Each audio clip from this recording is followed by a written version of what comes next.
ये लड़का जो पकौड़े की दुकान चला रहा है, क्या लगता है वो मेहनत करके आखिर कितना अमीर बन सकता है? शायद ये आगे चलकर एक बड़ा सा रेस्टोरेंट खोल ले, या हो सकता है कि पैसे कमाकर एक बड़ा 2 मंजिला मकान बना ले। इससे ज्यादा क्या ही कर लेगा ये, है ना? आप भी शायद यही सोच रहे होंगे। लेकिन दोस्तों, यही वो लड़का है जो आगे चलकर पूरे भारत का सबसे अमीर आदमी बना। नाम है धीरूभाई अंबानी। तो आखिर कैसे एक पकौड़े बेचने वाले इस गरीब लड़के ने 75,000 करोड़ रुपए की टर्नओवर वाली कंपनी बनाई? आज के इस वीडियो में हम इन डेप्थ स्टोरी जानने वाले हैं। हाँ, हो सकता है कि ये वीडियो हमारे चैनल पर अपलोड होने वाले जनरल वीडियो से थोड़ी बड़ी हो, लेकिन मैं 100% दावे के साथ कह सकता हूँ कि अगर आपने इस वीडियो को पूरा देख लिया तो फिर ये आपकी लाइफ में जरूर बदलाव लेकर आएगा।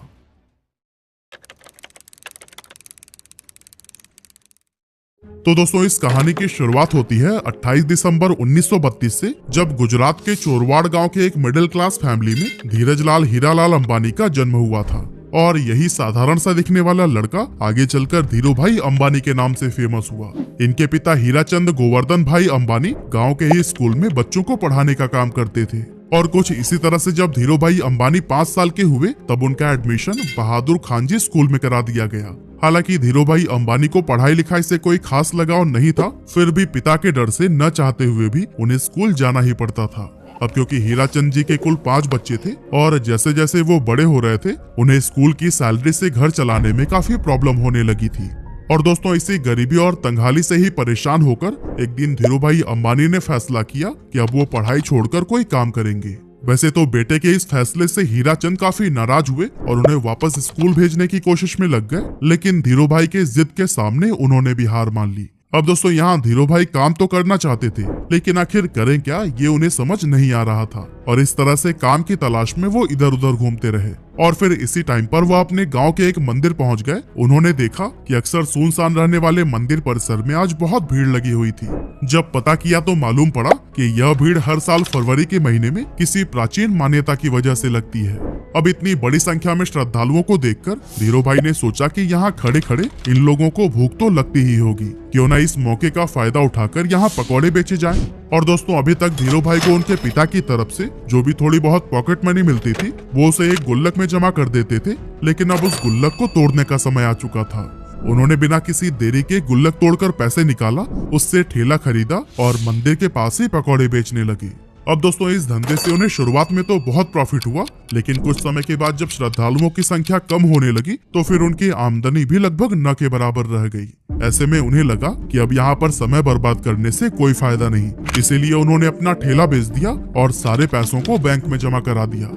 आगे चलकर वो फिर से किसी काम की तलाश में लग गए और फिर उस दौरान उन्होंने देखा कि बहुत सारे लोग यमन में काम करने के लिए जा रहे हैं और आज से पहले जो भी वहां पर गए थे, उनकी फाइनेंशियल कंडीशन काफी बेटर हो गई थी।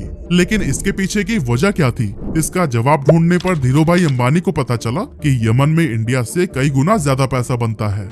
इसीलिए धीरूभाई अंबानी 1950 के दौरान महज 17 साल की उम्र में अपने बड़े भाई रमणिक लाल के पास में यमन चले गए।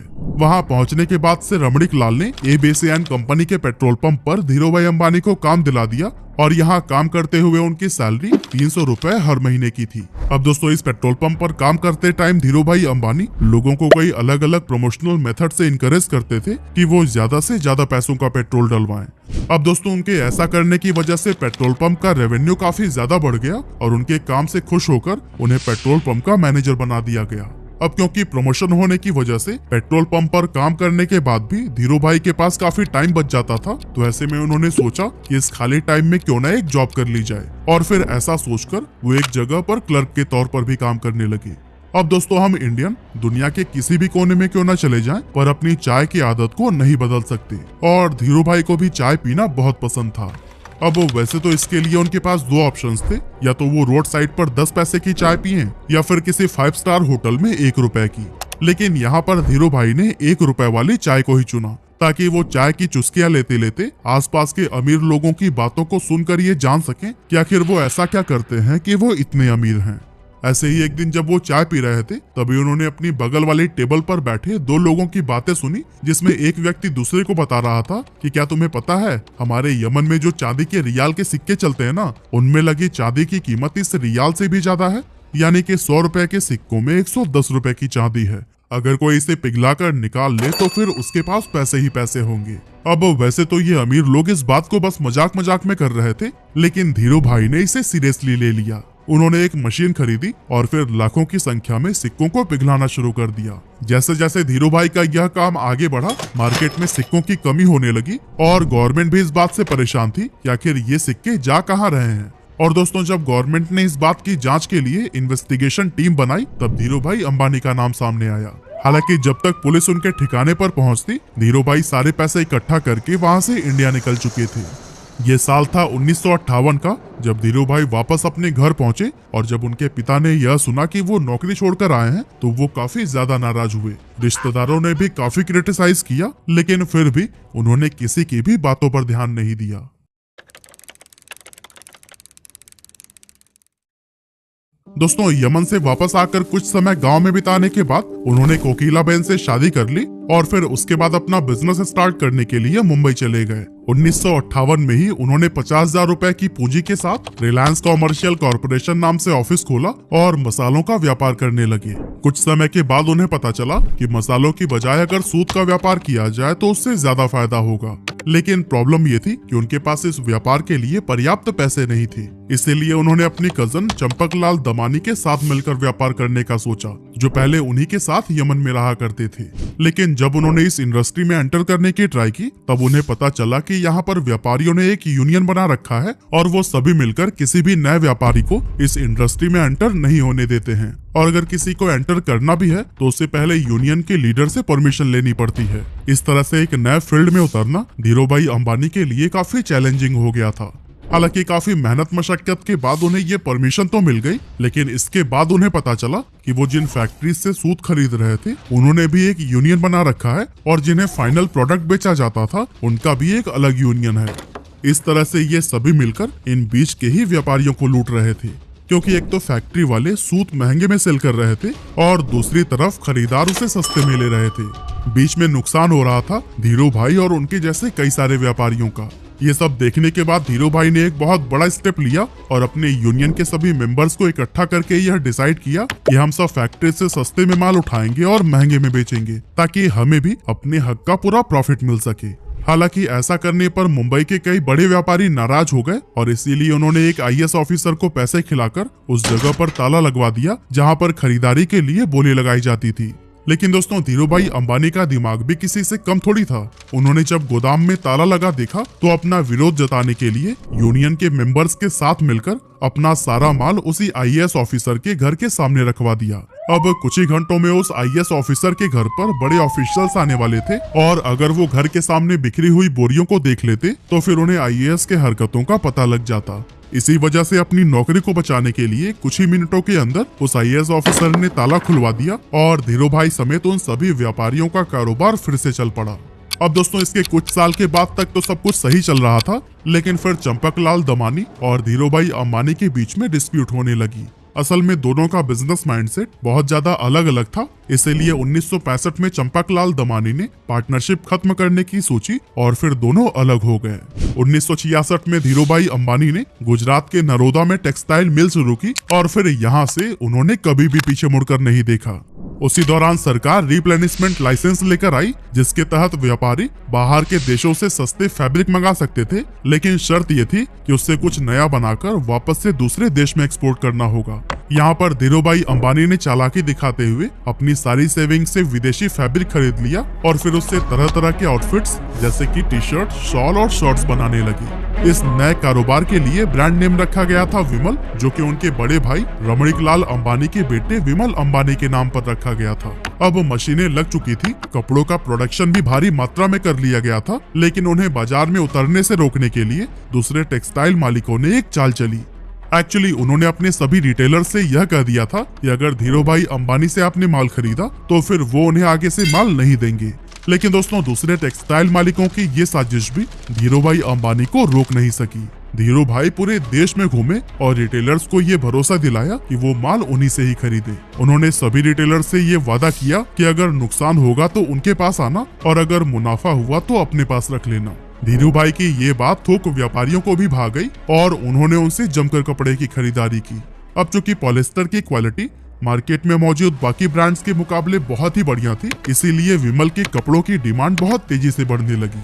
और दोस्तों एक मौका तो ऐसा भी आया जब एक ही दिन में देश भर में विमल के 100 शोरूम्स का उद्घाटन किया गया और विमल उस जमाने का नंबर 1 पॉलिस्टर ब्रांड बन गया।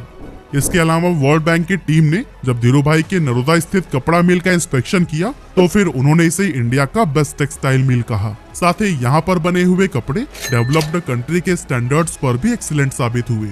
लेकिन दोस्तों ये सफर धीरू भाई अंबानी के लिए इतना आसान नहीं था, क्योंकि जब इनके कॉम्पिटिटर्स को ये पता चला कि धीरू भाई अंबानी रिप्लेनिशमेंट का गलत फायदा उठा रहे हैं, तब उन्होंने धीरू भाई अंबानी पर केस कर दिया। इसके बाद से धीरू भाई अंबानी ने ये सफाई दी कि शर्तों में ये कहाँ लिखा गया है कि बाहर के देशों से माल मंगाकर 100% प्रोडक्ट को ही एक्सपोर्ट कर देना है।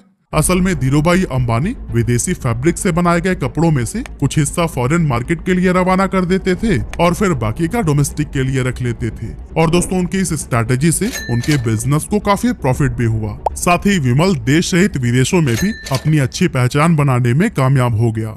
इस एरिया में मिली सफलता के बाद धीरू भाई अंबानी ने धीरे धीरे कई और भी दूसरे सेक्टर्स में अपने बिजनेस को एक्सपेंड करना शुरू कर दिया।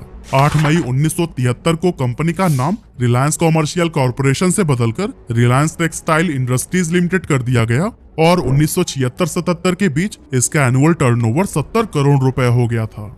अब दोस्तों आया जनवरी 1978, जब धीरू भाई अंबानी ने आजाद भारत का पहला आईपीओ लाने का विचार किया और फिर अपनी कंपनी को बॉम्बे और अहमदाबाद स्टॉक एक्सचेंज पर लिस्ट कर दिया। 10 रुपए शेयर प्राइस पर 2.8 मिलियन इक्विटी शेयर्स का आईपीओ पेश किया गया, जिस पर इन्वेस्टर्स ने जमकर भरोसा जताया और 58,000 इन्वेस्टर्स ने इसमें इन्वेस्ट किया था। इस स्टॉक से लोगों ने भरपूर प्रॉफिट कमाया और ये इतना पॉपुलर हो गया कि जब 1986 में कंपनी की एनुअल शेयर होल्डर मीटिंग रखी गई तो फिर उस टाइम पर 30,000 शेयर होल्डर्स उसमें शामिल हुए, जो कि इंडियन कॉर्पोरेट हिस्ट्री में एक रिकॉर्ड बन गया था। कमाल की बात तो ये थी कि उस टाइम पर बॉम्बे में एक भी ऐसा हॉल नहीं था जो कि इतने लोगों की कैपेसिटी को होल्ड कर सके। इसी वजह से इस मीटिंग को एक मैदान में ऑर्गेनाइज किया गया था। 1980 में धीरू भाई अंबानी ने महाराष्ट्र के पाताल गंगा में पॉलिस्टर फाइबर धागे का कारखाना खोला और काफी कोशिशों के बाद तेल के उत्पादन के लिए भी सरकार से लाइसेंस हासिल कर ली। इस तरह एक टाइम पेट्रोल पंप पर काम करने वाले धीरू भाई अंबानी की अपनी खुद की ऑयल प्रोडक्शन कंपनी हो गई। इसके बाद आया 16 फरवरी 1986, जब धीरू भाई को पहला हार्ट अटैक आया। एक्चुअली उन्होंने अपने बेटे मुकेश अंबानी को बताया कि उनकी पीठ में काफी तेजी से दर्द हो रहा है और इससे पहले कि उन्हें हॉस्पिटल लेकर जाया जाता वो अनकॉन्शियस हो गए थे। अब जब मुकेश अंबानी उन्हें लेकर अफरा तफरी में हॉस्पिटल पहुंचे तो डॉक्टर्स ने कहा कि अगले 42 घंटे इनके लिए बहुत ज्यादा क्रिटिकल हैं। लेकिन दोस्तों इतनी सीरियस हालत होने के बावजूद होश आते ही उन्होंने अपने बेटे को देखते हुए कहा, तुम परेशान मत होना बेटा, मैं सब ठीक कर दूंगा। इस स्ट्रोक के बाद से धीरू भाई अंबानी का एक हाथ पैरालाइज हो गया था, लेकिन धीरू भाई अंबानी ने डिसाइड किया कि ये उनकी कमजोरी नहीं बनेगा। इसीलिए लगातार 3 महीनों तक उन्होंने खूब एक्सरसाइज की, डाइट पर पूरा ध्यान दिया और लाइफस्टाइल में बदलाव किया। इसका असर ये हुआ कि धीरू भाई का हाथ पहले से काफी ठीक हो गया। अब दोस्तों आगे चलकर धीरू भाई अंबानी एक ऐसे गोल्डन एरा में एंटर हुए जब इनके बिजनेसेस कई सारे सेक्टर्स में तेजी से एक्सपेंड होने लगे। एक्चुअली 1992 में धीरू भाई अंबानी ने वो करके दिखाया जो कि उस समय की बड़ी बड़ी इंडियन कंपनीज ने सपने में भी नहीं सोचा था। असल में इस साल कंपनी ने ग्लोबल मार्केट से भी फंड जुटाना शुरू कर दिया और ऐसा करने वाली रिलायंस देश की पहली कंपनी बन गई थी। साल 1995-96 में धीरू भाई अंबानी ने 9X यूएसए के साथ मिलकर अपनी telecom company Reliance telecom private limited की भारत में शुरुआत की। इसके बाद से 1998 से 2000 के दौरान धीरू भाई अंबानी ने दुनिया के सबसे बड़े रिफाइनरी पेट्रोकेमिकल्स को गुजरात के जामनगर में ओपन किया। और दोस्तों इस टाइम तक धीरू भाई अंबानी का इतना बड़ा नाम हो गया था कि उन्हें देश सहित विदेशों में भी पॉपुलैरिटी मिलने लगी थी। ये पॉपुलैरिटी तब और भी इंक्रीज हो गई जब साल 1996, 98 और 2000 यानी कि 3 साल उन्हें एशिया वीक मैगजीन ने power 50 most powerful people in Asia की लिस्ट में शामिल किया था। ये इंडिया के लिए बहुत ही गर्व की बात थी और इससे भारत के पोटेंशियल्स के बारे में बाकी के देशों को भी अंदाजा होने लगा था। इतना ही नहीं, 15 जून 1998 को धीरू भाई अंबानी पहले इंडियन बने जिन्हें बेहतरीन लीडरशिप के लिए the Wharton school university of Pennsylvania की तरफ से डीन्स मेडल से नवाजा गया था।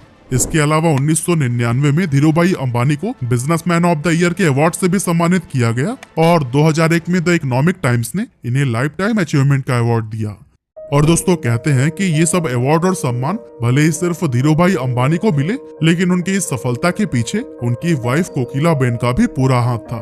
एक्चुअली जब धीरूभाई अंबानी मुंबई शिफ्ट हुए थे तब उन्होंने कोकिलाबेन को इंग्लिश सीखने के लिए कहा था ताकि व्यापार में वो भी उनकी मदद कर सके।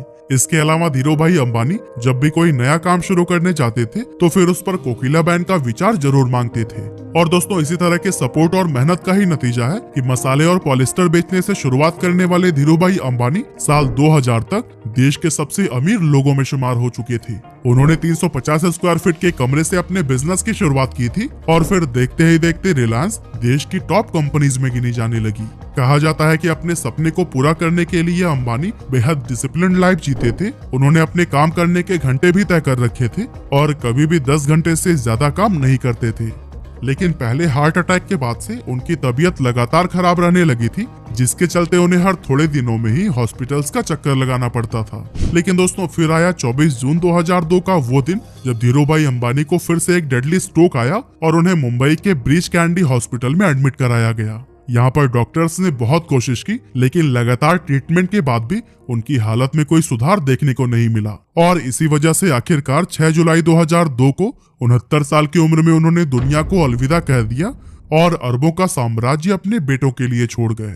जिस समय उनकी मृत्यु हुई थी उस समय कंपनी का टर्नओवर 75,000 करोड़ रुपया हो गया था और ग्लोबल फॉर्चून 500 लिस्ट में भी रिलायंस ने अपनी जगह बना ली थी। कमाल की बात तो यह है कि इतनी दौलत और शोहरत हासिल करने के बाद भी उन्होंने एक बहुत ही साधारण जीवन जिया और अपनी रूट्स को कभी नहीं भूले। एक मामूली से पकौड़े बेचने वाले के लिए जीरो से शुरुआत करके कई पीढ़ियों तक चलने वाला एक साम्राज्य खड़ा करना ऑलमोस्ट इम्पॉसिबल था, लेकिन धीरूभाई अंबानी ने यह काम करके दिखा दिया।